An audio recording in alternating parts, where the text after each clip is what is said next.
So guys, as we finish getting horsepowered up here and we get ready to jump on Jazz, you saw the thumbnail. Let's kind of talk about what that looks like as a reality. Hey guys, welcome to Rolling with T-Bone. If you're new here, welcome in. We invite you to check out this video and check out some of our others. If you like what you see, maybe consider subscribing to our channel. If you're old here, welcome back. You know what's going on as we dive into tonight's episode. I hope y'all enjoy. Oh man, guys, I'll tell you, got to welcome back to Chest Mount View. It was in been a while since I've got to ride the chest mount with my open face and my microphone going.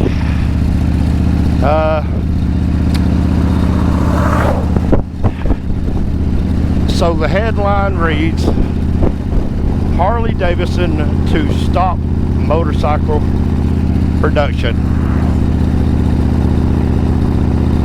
Man, what a headline that would be. Well, let's talk about that for just a little bit. What does that actually look like? So let's say that Harley Davidson can't recover from the last few years of bad sales, profits down. So the headline one morning wakes up and reads that Harley Davidson is no longer producing motorcycles. The bar and shield will no longer be on brand new motorcycles. Man, you know, that day will suck, guys. I gotta be honest with you, and I think there's a lot of stuff that will be attached to that day when it happens.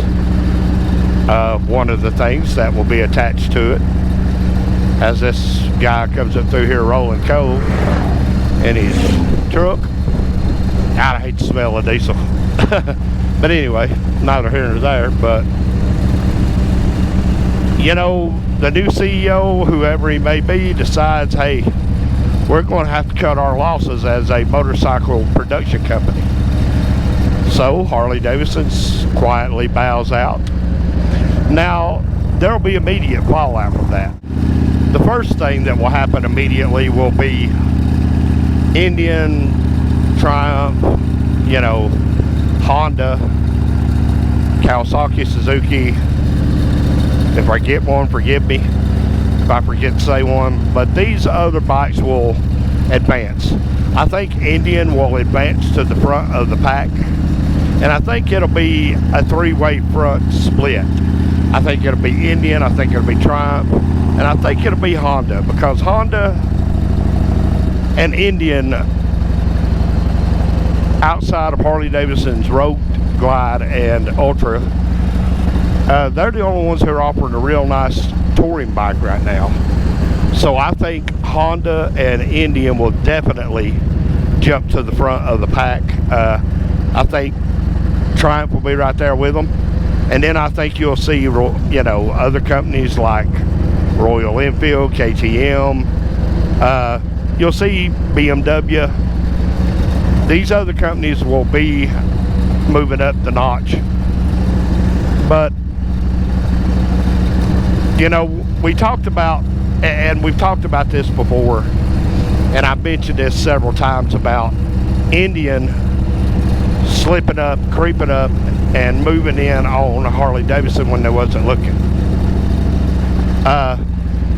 You know, one of the things that Zeist, the now retired CEO of Harley Davidson,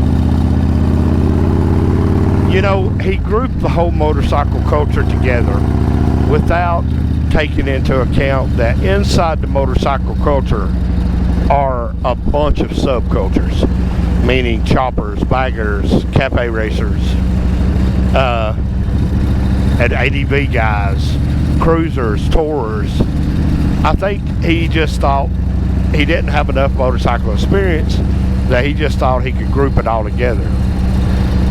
Failure, massive failure. So I think immediate you'll see those companies jump to the front, and it won't be in the first year of non-production of motorcycles. It may not even happen in the second year, but as this starts to sink in with us, the consumer, that, hey, there's no more Harley Davidsons being produced. Now what? Well, the price of these used bikes like Jazz here in Papa will go straight through the roof. You won't be able to afford to buy a used Harley Davidson. And if you want it, you'll pay a premium price for it. Now I know y'all say, my T-Bone, come on. Think about the market right now. You're paying premium price for anything that's got the Harley Davidson brand on it. Except for the older bikes. The older bikes are still somewhat maintaining. But if you take the production of Harley Davidson away, the used Harley Davidson market will turn into a premium market itself. It'll probably even be cheaper to, instead of buying a used Harley, to just go buy a brand new bike, or a brand new Indian, or a brand new, you know, BMW or Triumph or Honda. And I think the used market, because a lot of guys, the core group, are not going to want to get rid of their motorcycles. So that'll be kind of first couple of years. I think that would be what would happen. And then as you get on about 5 or 10 years into the non-production of Harley Davidson motorcycles, the aftermarket is going to hit. They're going to get hit hard, because what's going to happen is with Harley Davidson not producing new motorcycles, they're not driving capitalism, which is what our country is built on, because the consumer no longer has their product. So I think as time goes on, and as the 2020 to 2025 motorcycles start aging out, 10 years old, 11, 12 years old, and the electronics on them start going out, it's going to be harder for the aftermarket companies to deal with this. And here's why I say that. So the reason I say that about what I say about the aftermarket is because there's just a certain amount of parts that you can make, if that makes sense. Now, like over the years, companies like Drag Specialties, J&P Cycle, you know, TC Bros, these companies make aftermarket parts for Harley Davidson. And guys, that's always been one of Harley Davidson's biggest contributions back to the motorcycle world, is that they leave a ton of room for aftermarket accessibility on their motorcycles. There's more room to get more power out of the engine. The designs are not completely locked down and unable to be duplicated and improved upon. Harley Davidson leaves a ton of stuff for the aftermarket. So as time goes on without the new production of Harley Davidsons, well, there's no consumer driven need for products. You know, you can only build so many infotainment centers. You can only build so many computer banks that run the modern motorcycle, because once these bikes get up there around 50, 60, 70,000 miles, people are going to look at them and they're going to go, well, do I really want to spend $3 or $4 grand on electronics for this bike that is already well over half of its life? So that kills the market for those parts. And you see that, and the reason I say that is because today shovelhead parts you can get them, but they're getting to be harder to get, especially OEM parts, original parts. You can get a bunch of repop stuff certainly all day long, but a lot of guys these days who are rebuilding, I'm not talking about choppers now, but I'm talking about restoring motorcycles, they're having a real hard time finding the shovelhead stuff. And that goes back to when the market dried up kind of for panhead, knucklehead, flathead, etc., so on and so forth. Right now the market thrives on Dyna or Evo twin cam, and now we're creeping into that Milwaukee 8 market. But as time marches on, without the production of new motorcycles, the consumer need kind of dissipates. Now, again, that opens the door to another scenario. And I know what some of y'all are going to say, T-Bone, well, all they got to do is just sell the bar and shield to somebody else, and just like Polaris did with the Indian name, they will put the Indian name on their motorcycle, albeit a separate entity from Polaris. It's still Polaris built. So what you get then is a watered down version of an Indian. Now, people will say, well, that could happen with Harley Davidson. All they have to do is sell the bar and shield. True. We've seen it with AMF.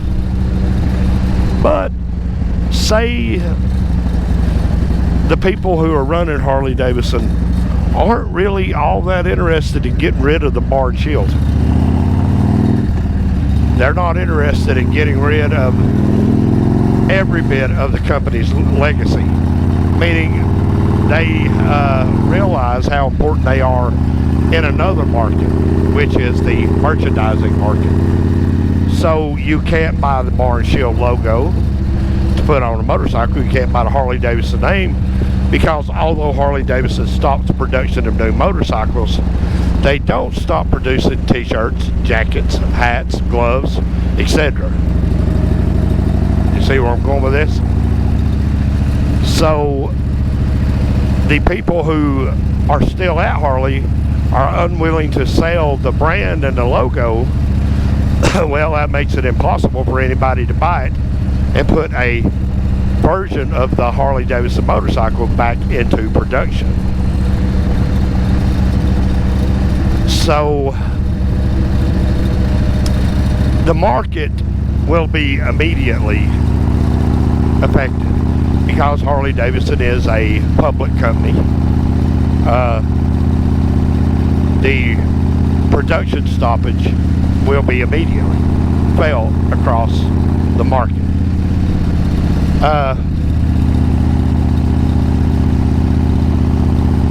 Now you've got another situation that leads up. You got two more groups of riders that are getting ready to enter into the riding world, if you will. One group being the middle-aged group, the guys who have now reached retirement age, middle age, and they've planned all through their youth to save up, buy that big expensive Harley Davidson touring bike, throw their clothes in a saddlebag or a trunk, and take off and ride the country. And that is a very real goal that a lot of people set for themselves after they retire. So now that group doesn't have a Harley Davidson being produced. So they go over to Gold Wing, they go to Indian, and whatever other company might spring up in the time. Because I think you'll have that. I think you'll have a newer company that will spring up and claim American made, and it probably won't work. And of course, I'm talking about Victory. We've seen that with Victory. Victory lasted for several years until Polaris went and sat down with their board of directors and decided that there was a far better chance of making money with the Indian brand than with the Victory brand. So the second group of those people who are now entering the market, but they don't have any production motorcycles from Harley Davidson to choose from, is the beginner market, the entry-level market. You know, this is where the kids would start looking for the Sportsters, Nightsters, you know, 500, 750 Cruisers. but there's just not no market there. Harley Davidson no longer produces motorcycles, so they most likely will end up where they can get the best deal on a 650, 750, or a 850.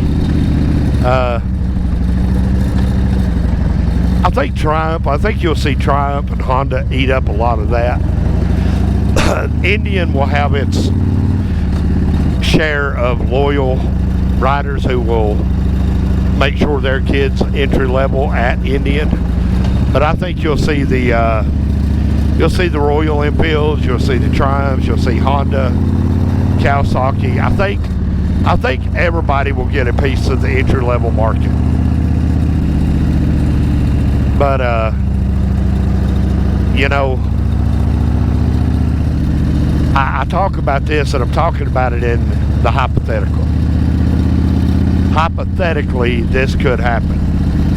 But how close to an actual reality is it to happen?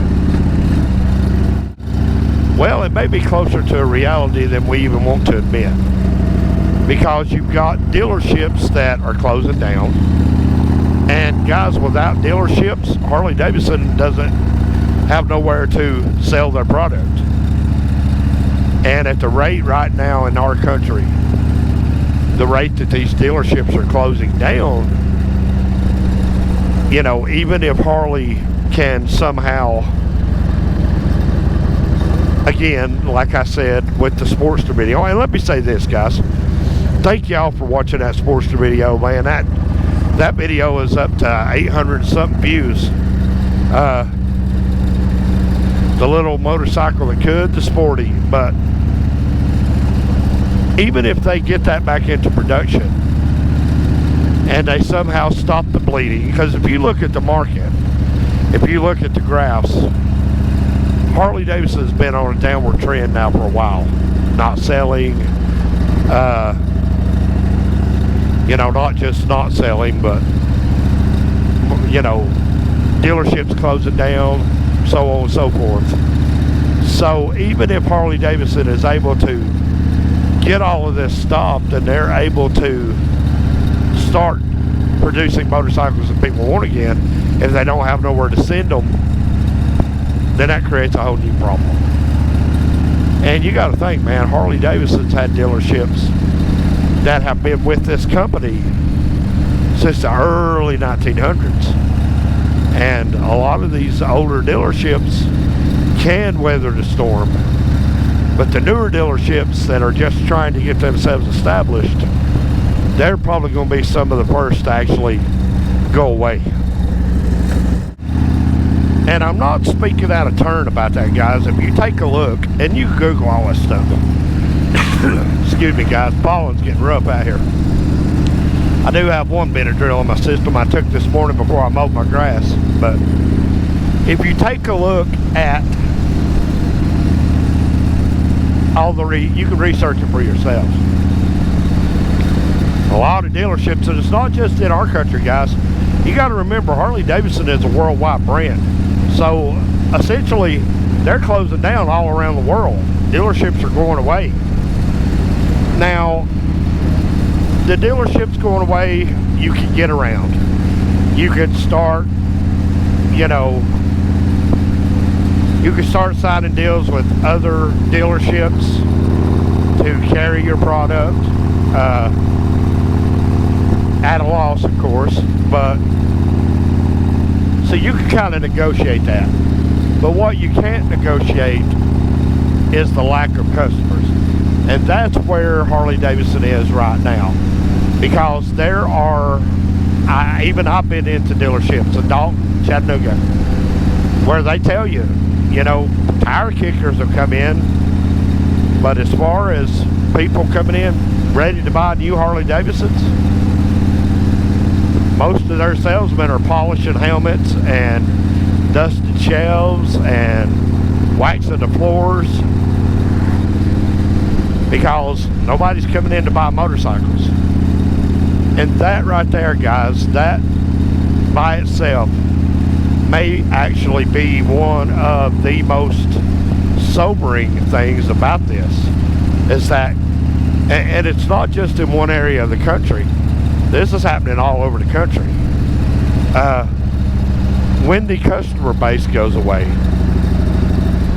that's harder to negotiate, because you can't make new customers if you've already killed your company.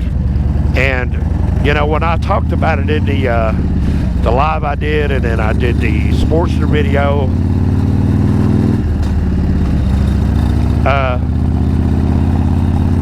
I think this is either the third or fourth video I made in the Harley Davidson series here. When you look at the loss of the customer, that's the death knell for your company. Because you can do and say whatever you want to do, but if you don't have a customer base to come in and buy new motorcycles from you, then you're wasting, you know, you're wasting your time. You're not going to be building motorcycles for anybody. And that's where, you know, I say the effects of all this is going to be, if Harley Davidson closes down, it's going to be wide reaching. It's going to affect the aftermarket. It's going to affect entry level. It's going to affect the middle age group. And, you know, we talked about it. I talked about it recently in one of my other videos about, you know, choppers and all that stuff. Everything kind of having its own season, meaning the popularity of it will die down and it'll swing back and forth, and then all of a sudden it'll come back into popularity. And we see that in the market, especially somebody like me who watches the market, watches the trends, watches what's selling, what isn't selling. And guys, I've been following one bike on Facebook Marketplace. According to, and I checked the post is still active, but according to Facebook, I have been following that one bike, and it's a Dyna. I've been following that one bike for a little over 2 years. It is a little like what was a Dyna Wide Glide that got customized heavily, slick paint jobs, slick rims. I've watched the price start. The price started at about, I think it was $19,500. Guys, they've dropped the price of that thing to $7,500, and it's still not moving. So it's crazy sometimes how the market will swing like that. And there's two things consistently that I watch in the market. I watch which models out of which group is selling, meaning Sportster, Dynas, Baggers. There is certain bikes that I never see last on Facebook Marketplace anytime at all. One is 750 4-cylinder Hondas. No matter what year it is, the inline 750 4-cylinder Honda, usually within about 2 weeks is sold. And I've seen them get some exorbitant prices out of them. I'm talking 8, 9, 10 grand. I've seen the Sportster market slow down, but I've never actually completely saw the Sportster market go away. Now I've seen the Bobber Cafe Racer market go completely away, meaning they lower the price down so low and they still can't get rid of them. I've seen the bagger market slow down, but I've never actually seen it completely go away. Trikes never last. As soon as a trike goes on the marketplace, if it's affordable, it's gone. It usually don't last long. So dirt bikes, obviously, dirt bikes don't last long. ADV bikes of any kind don't last real long. But yeah, man. You know, you just never know, and that's just a little bit of the stuff that I brought up here, guys. How far-reaching Harley-Davidson stopping the production of their motorcycles, I really could be incalculable, just to be honest with you. But it would have far-reaching implications. That the bar and shield no longer being put on new production motorcycles, that's huge. I mean, there's no other way to say it. There's no way to dance around it. If Harley-Davidson went away, that would be huge, and it would be immediate, and it would leave an uncertain future, you know, for anybody who has been waiting or wanting to get into the Harley-Davidson market. Which is why I would say, if it's feasible for you to, if you can afford it and not put yourself in a bind, maybe pick up a used Harley and ride it for a little while, see what you think. Because at the end of the day, guys, I make this video to say this. I make that video to say, I make this video and I make that claim about maybe picking you up a used Harley, seeing if you like it, seeing if you can get turned on to the brand. Because ultimately, guys, I don't want to see Harley-Davidson go away. I think it would be bad for the market. I think what you would see ultimately would be companies like Indian, Honda, Triumph, BMW. All these companies would stop running so hard because there's nobody chasing them. I think you would see Indian get relaxed in their new position, because I honestly think, guys, and from everything I've seen trend in the market, I honestly think that if Indian went, or Harley-Davidson went away, Indian would be the one who would take their place. I feel very strongly about that statement. So I don't want to see Harley-Davidson go away, because I love the bikes, you know, and I live in the used spectrum of Harley-Davidson. You know, you buy these bikes used with $20,000, $15,000, $25,000. And if they've been maintained, they're not really even broken in good yet. I mean, Jazz right now, Jazz is sitting on 50,427 miles. And I ride her all the time. So if they're properly maintained or taken care of, these are 100, 150, 200,000 mile bikes. And then you just pop new guts in the motor and keep going. But yeah, man, guys, wanted to get a video today. I'm not sure if I'm going to do this as a Saturday video or a Monday video, but the Saturday videos may start tapering off now that spring's getting here. But guys, we're getting really close to GAM. May the 16th, 17th, and 18th. May the 17th being the ride day. We're getting really close, so I hope to see those of you who can make it there. But guys, I'll tell you what, I think I'm going to say we got this video shot. So what would it mean? I know some people wouldn't even care if Harley-Davidson went out of business. They don't mess with the brand. They don't buy the brand. But there would be a big lion's share of us out here who would be very sad to see the company go under. I truly hope we never have to deal with that. But there it is, guys. My 2 cents for what it's worth, which it isn't worth much. But thank you guys for hanging out with me. Remember to like, share, comment. Go back and watch some of the old videos in our catalog. And if you think we're right for you, maybe consider giving us a subscribe. But until next time, guys, y'all take care of yourselves. Take care of each other. And hey, thanks for watching.